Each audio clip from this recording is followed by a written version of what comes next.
17 जून 1974। आज इफ़्फ़त मर गई। मैं उसे मजाकन अपनी बुढ़िया कहा करता था, लेकिन जब मैं कैंटरबरी काउंटी काउंसिल के दफ्तर में तदफीन का इजाजतनामा हासिल करने गया तो एक फॉर्म पर करना था। उसमें मरहूमा की तारीख पैदाइश भी दर्ज करना थी। जब मैंने उसका पासपोर्ट निकाल कर पढ़ा तो मेरा कलेजा धक से रह गया। उसकी उम्र फकत 41 बरस थी, लेकिन मेरे लिए वो हमेशा मेरी बुढ़िया की बुढ़िया ही रही।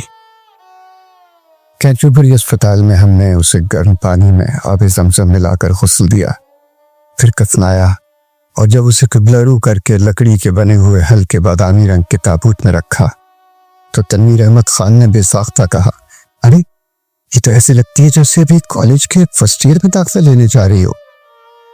बात भी सच्ची थी। जब मैं उसे ब्याह कर लाया था तो वो लाहौर के फातिमा जिन्ना मेडिकल कॉलेज के फाइनल ईयर से निकली थी। जब मैंने उसे दफनाया तो वाकई वो ऐसे लग रही थी जैसे अभी अभी फर्स्ट ईयर में दाखिला लेने जा रही हो।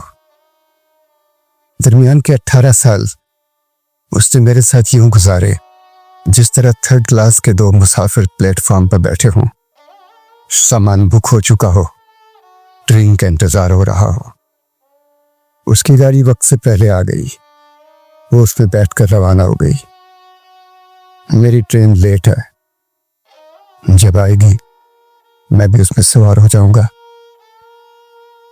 कैंटरबरी के कब्रिस्तान में जब मिट्टी की गिरते हुए रेलों ने इफ़्फ़त के ताबूत का आखिरी कोना भी हमारी नजरों से ओझल कर दिया तो हम दोनों जो बड़ी बहादुरी से खड़े हुए ये नज़ारा देख रहे थे, बैक वक्त घास पर बैठ गए।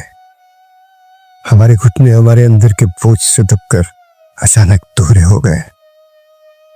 चंद लम्हों के लिए साकिब ने मेरा हाथ अपने हाथ में लिया, उसे जोर से दबाया, फिर खामोशी से छोड़ दिया। हम दोनों ने अब तक एक दूसरे के सामने कभी आंसू नहीं बहाए, ना आइंदा ऐसा कोई इरादा है। लेकिन सदैव कि अभी मेरे पास वो बच्चा नहीं जिसे गले से लगाकर मैं कहारे मार मार कर रोऊं। मेरे पास सिर्फ एक 12 साल का बूढ़ा इंसान है जो बाप की तरह मेरी देखभाल करने पर मामूर हो गया है। ये गुण उसने अपनी अम्मी से सीखा है।